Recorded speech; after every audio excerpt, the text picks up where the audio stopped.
আসসালামু আলাইকুম, welcome to my another new blog video. কেমন আছেন আপনারা সবাই? আশা করি ভালো আছেন। আলহামদুলিল্লাহ আমি ভালো আছি। তো আজকে এটা হলো ভর্তা স্পেশাল একটা মিনি ব্লগ ভিডিও।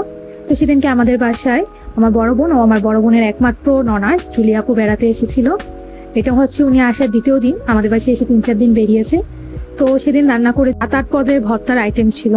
ডাল ভর্তা ছিল, পেঁপে ভর্তা ছিল, ধনেপাতা ভর্তা ছিল, তারপর বেগুন ভর্তা ছিল, এরপর পেঁয়াজ ভর্তা ছিল, সিম ভর্তা ছিল, 7-8 পদের ভর্তা ছিল মোট। তারপরে ভর্তা, একটা কি শাক যেন ভর্তা করেছিল আমার মনে নেই। তারপর কালো জিরা ভর্তা ছিল, আর ছিল ইসের ভর্তা কি জানো, সরিষা ভর্তা। হ্যাঁ, সরিষা ভর্তা ছিল, আর ডিম ভাজা ছিল সাথে, আর খুদে ভাপা করেছিল। সেদিনের খাবারটা এত বেশি মজা হয়েছিল বলার বাহিরে।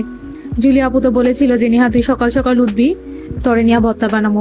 জুলি আপু আমার বড় বোনের ননাস হলে কি হবে, তার সাথে আমার তুইতুকারির সম্পর্ক। সে আমার থেকে বয়সে অনেক বড়, কিন্তু সে এমন করে কথা বলবে যেন আমি তার বেস্ট ফ্রেন্ড, এবং আমার ক্ষেত্রেও সেটা সেম। আমার কাছে মনে হয় তুই ভাষাটা খুবই আপন। অনেকে বলে তুই করে কেন বলি, এত বড় গুরুজন সম্মান দিই না, কিন্তু তুই ভাষাটা আমাদের কাছে খুব আপন একটা ভাষা। আমি সবাইকে তুই বলতে পারি না, যাকে খুব বেশি আপন মনে হয়, যার সাথে কথা বলে খুব শান্তি লাগে, তাকেই শুধু তুই করে কথা বলি। আর কালো জিরা ভর্তা আমি খাই না, শাক ভর্তা আমি খাই না, সামান্য পরিমাণে নিয়েছি আমি একটু একটু করে।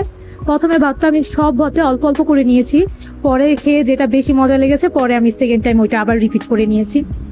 তো জুলি আপু অনেক রাগ করেছে, আমাকে সকালে কয়েকবার ঘুম থেকে ডেকেছে। আমি তো ঘুম থেকে উঠে এনে পরে শেষমেশ মামুনি আর মিলেই সব বানিয়েছে। আমি জাস্ট ঘুম থেকে উঠে হাত মুখ ধুয়ে সকালে খেতে উঠেছি। আমাকে বলছে কি তুই এখনো শয়তান নি, তোরে কয়টা ডাক দিছি। পরে আমি আর কিছু বলিনি, আমি হাসছি। ও আর মামুনি মিলেই সব করেছে।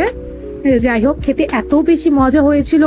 আমি সচরাচর খুদের বোয়াটা খুব কমই খাই, কিন্তু সেদিনের খুদের বোয়াটা অসাধারণ হয়েছে। আর সর্ষা ভর্তাটা বলার বাইরে মজা হয়েছে। মানে নর্মালি সর্ষা ভর্তার একটা ঝাঁজ থাকেনি, এটার মধ্যে না কোনো সেরকম কোনো ঝাঁচই পাইনি। খেতে এত মজা লেগেছে। ও বেগুন ভর্তাও ছিল, আমি বেগুন ভর্তা বলতে ভুলে গেছিলাম।